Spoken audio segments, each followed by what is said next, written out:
Hey friends, today let's discuss this question. A circular tube of uniform cross section is filled with two liquids of density rho 1 and rho 2 such that half of each liquid occupies a quadrant of volume of the tube. If the line joining the three surfaces of liquid makes an angle theta with the horizontal, you find the value of theta. So ఒక ring ఉంది, ఆ ring free ends ఉన్నాయి అంటే ఈ free ends ఇది మొత్తం total 180 degrees అంటే ఇది ఒక క్వాడ్రంట్ ఒక సర్కిల్ 1/4 ఒక సర్కిల్ 1/4 ఆక్టేజ్ కాబట్టి మొత్తం అది హాఫ్ సర్కిల్ అవుతుంది. ఇది θ యాంగిల్ ఇస్తుంది హారిజాంటల్. ఇది కూడా θ యాంగిల్ అంటే ఇక్కడ కూడా θ యాంగిల్ అంటే ఇక్కడ 90 θ. అప్పుడు ఇక్కడ ఆటోమేటిక్ గా θ అవుతుంది. ఇక్కడ 90 θ. ఇప్పుడు ఇక్కడ దానికి రో ఉంది, ఇక్కడ సెపరేట్ అయినాయి. ఇక్కడ దానికి రో 2 ఉంది, ఇక్కడ దానికి రో 1 ఉంది. ఇప్పుడు ఇక్కడ కొంచెం డయాగ్రమ్ మిస్టేక్ ఇచ్చినారు. మనకి మొత్తం θ మొత్తం θ కాదు. ఇక్కడ ఈ డయాగ్రమ్ చూసినట్టు ఇక్కడ మాత్రమే θ.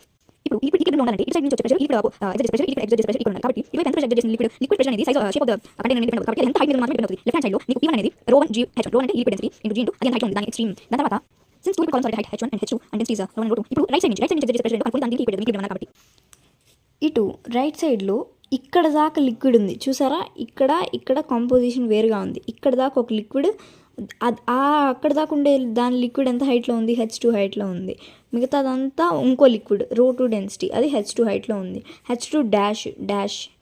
ఇప్పుడు ఇదొక్కటే ఈ స్మాల్ లిక్విడ్ పార్ట్ ఒక్కటే ఎంత ఎగ్జర్ట్ చేస్తుంది ప్రెషర్ P2 అంటే ఇక్కడ ఈ రెండింటిని ఎగ్జర్ట్ చేసే ప్రెషర్ అడిషన్ చేద్దాం.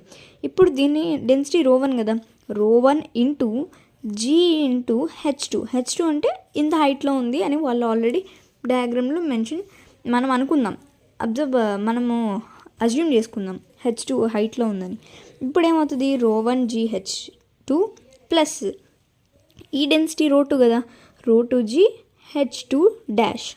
ఇప్పుడు ఈక్విలిబ్రియంలో ఉండాలంటే ఈ రెండింటిని ఈక్వేట్ చేయాలి. దీన్ని ఈక్వేట్ చేస్తే జీజీ క్యాన్సిల్ అయిపోయి మనకి ఇది వస్తుంది. ఇప్పుడు దీని తర్వాత చాలా ఇంపార్టెంట్ పాయింట్, h2 డాష్ని ఆర్ సైన్ టీటా అని రాయొచ్చు. సైన్ టీటా అంటే ఇక్కడ వరకు వస్తుంది.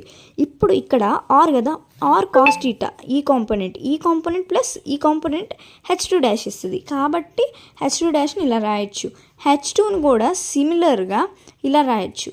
ఇప్పుడు వాటిల్ని ఇక్కడ సబ్స్టిట్యూట్ చేసేస్తే మనకి ఇది వస్తుంది. దీన్ని ఈక్వేట్ చేసుకున్న తర్వాత మనకి వాటిని సాల్వ్ చేస్తే ఇది ఈక్వేషన్ వస్తుంది. ఆ టీటా అనేది ఇది అంతే.